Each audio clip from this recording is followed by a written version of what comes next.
Pessoal, dependendo do horário que vocês estão vendo esse vídeo, bom dia, boa tarde ou boa noite para todos. Espero que todos estejam bem nas suas casas, tranquilamente. Aqui a gente vai continuar nosso conteúdo de literatura. Basicamente, no primeiro semestre, né, que agora está dividido por semestre, nosso ano letivo, a gente falou muito sobre o romantismo, mas a gente deu essa parada por causa da redação, por causa das orações coordenadas e tal. E agora a gente volta para essa questão de literatura, para esses movimentos literários, essas escolas literárias. Sempre lembrando que toda escola literária, todo movimento literário tem uma questão de falar um pouco da sociedade da época. Lembra do Barroco, que a gente falou sobre a mulher como personificação do pecado, como a gente via, já tinha um pouco de machismo naquela época, não, um pouco não, muito.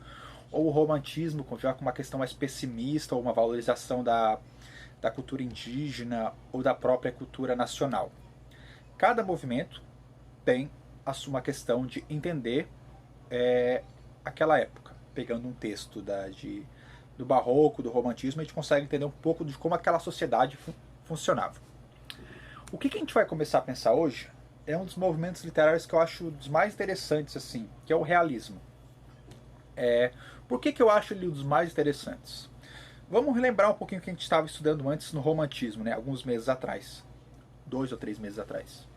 O romantismo era um movimento composto de idealizações, né? Você tinha sempre essa questão do poeta romântico idealizando a figura da mulher, idealizando a figura indígena, idealizando também o Brasil, né? Como o Brasil sendo algo perfeito, é o país onde de tudo consegue nascer, de tudo consegue... É uma terra fértil para basicamente tudo. E tinha toda essa grande idealização, mas não era algo tão real assim. Eles só falavam das coisas boas na idealização. Era tudo perfeito. E uma coisa que a gente sabe que não é, né? Faltava muito essa questão de realismo. Daí que entra a importância do realismo. Já no final do romantismo, na terceira fase do Castro Alves, que era onde criticava basicamente a escravidão, o poeta dos escravos, o Castro Alves, por sinal, que a gente até viu o poema dele, O Navio Negreiro, eu mandei o vídeo para vocês. Já nessa terceira fase já começava a romper com o romantismo. Daí chegando ali no final do século XIX, realmente rompe geral e entra a questão do realismo. Que se no romantismo havia uma grande consideração, uma grande idealização e uma grande importância para os sentimentos humanos, era muito sentimentalismo, o realismo é o contrário. Ele já não é mais uma coisa de idealizar, de fantasiar a pessoa amada ou fantasiar uma pátria amada que a gente vive. Ele vai dizer o seguinte, ninguém é perfeito, basicamente, eu amo essa mulher, mas ela tem uma série de problemas, ou pode mostrar muitas das vezes a questão de como um relacionamento é difícil, como viver uma vida a dois é difícil. Uma coisa que era muito romântica era idealizar a pessoa amada e aquele clássico Felizes para Sempre, e aquela pessoa era perfeita para você, a questão da alma gêmea, a outra metade da laranja. O realismo não, o realismo já vai aprofundar que tem, sim, o amor de verdade, o romance de verdade é cheio de problemas, é uma coisa problemática, amar não é fácil pro realismo. Além de que o realismo vai focar muito em questões sociais. O primeiro texto, assim, a gente está falando do realismo ainda antes de chegar no Brasil, numa questão mundial, assim, uma questão global. O primeiro texto do realismo ele acontece em 1857, é o marco inicial dele, né, que é um texto francês, um romance. É o Madame Bovary, do Flaubert, que basicamente vai contar o quê? Ele vai contar a história da Emma Bovary, né, que é a protagonista, a Madame do próprio título, que ela é filha de um pequeno proprietário real, casa-se com um médico da aldeia, e ela é uma pessoa que ela lê muitas obras românticas, ela lê muito romantismo daquela época, essa coisa de idealização.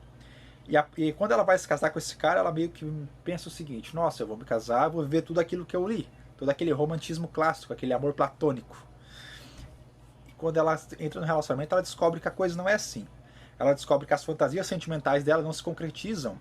E ela começa a perceber que a realidade do texto romântico para a vida de verdade é muito diferente dos sonhos dela. É muito diferente do que ela imaginava. E é nesse ponto que o realismo é muito importante. De tu que fazer essa quebra de tu não pensar mais no amor platônico, uma idealização romântica, e tu mostrar a sociedade, e mais do que a sociedade, as pessoas que compõem a sociedade, cheia de problemas. O realismo, a gente ainda pode pensar nele como, além dessa quebra da idealização da figura da mulher platônica, né?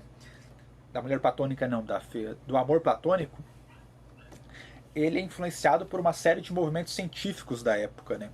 Como, por exemplo, o determinismo. Eu vou falar deles bem brevemente, assim, porque não é até minha área. Mas, por exemplo, pensar o determinismo. O que seria o determinismo? É pensar como uma pessoa, por exemplo, o menino que mora na favela, como ali o meio que ele vive pode influenciar em quem ele vai virar futuramente. Além do determinismo, a gente vai ter outros movimentos científicos que influenciaram bastante a literatura dessa época, né, do realismo. O determinismo, basicamente, nós pensar as classes sociais, como as pessoas são influenciadas pelo ambiente onde vive, né? Já vai ter outros que vai ter o evolucionismo, vai influenciar, evolucionismo de Charles Darwin, né? O positivismo e, principalmente, uma questão que surge nesse século, que é o socialismo. Que, pensa o seguinte, no século XIX, explode o capitalismo surge, e junto com ele vem o seu contraponto, que é o socialismo, de Karl Marx. E talvez esse seja o que mais influenciar a literatura da época, talvez até mais que o determinismo. Por quê? Porque a partir de leituras socialistas, os escritores da época do realismo vão começar a olhar essas classes sociais não dominantes, vão começar a olhar a classe média baixa, vão começar a olhar os pobres, esse pessoal que vive um pouco mais na miséria, e vão começar a falar um pouco deles. Ainda vai ter um grande foco da burguesia, em textos de personagens burgueses, porém vai começar já a pensar nessa questão de povo, nessa questão de uma classe social baixa. Além de que, no realismo, não vai focar tanto em acontecimentos grandes, vai focar em muitas coisas triviais do dia a dia, o cotidiano, aquilo que a gente vive na nossa rotina normalmente. Vai ter uma postura crítica em relação às instituições burguesas, né? Principalmente ao Estado. E, como eu falei, o realismo ele vai ter essa questão de criticar a sociedade. Ele vai denunciar uma série de defeitos que existem na nossa sociedade. E como é que ele faz isso? Ele faz isso a partir de narrativas que falam do nosso dia a dia, mas sempre com um fundo de acontecimento histórico, de acontecimentos socioeconômicos. Tem um livro do Machado de Assis, que por sinal é o maior autor da época do romantismo aqui brasileiro, do realismo brasileiro. E esse livro, ele basicamente ele vai pegar um fundo assim muito bom, de qual é?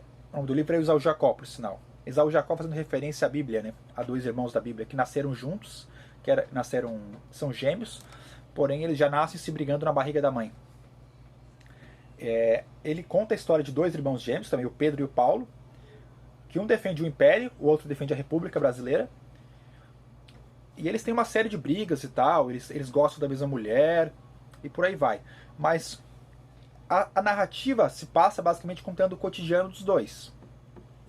Porém, ela tem como pano de fundo justamente o quê? A transição do Brasil Império para o Brasil República. E demonstra como essa transição influencia a vida deles e de outros personagens da narrativa. Esse seria um exemplo de como a gente teria... o realismo falaria sobre os acontecimentos da época. Acontecimentos socioeconômicos, estatais e por aí vai. Bem, a gente poderia pensar que a aula de hoje seria isso. A gente teria que o realismo ele vai romper com essa questão de sentimentalismo e principalmente com a questão de idealização e vai tentar mostrar a realidade nua e crua como ela é. Ele é bem pessimista até nessa questão. Eu vou deixar acho que uma atividade para vocês e é basicamente isso, pessoal. Abração, se cuidem.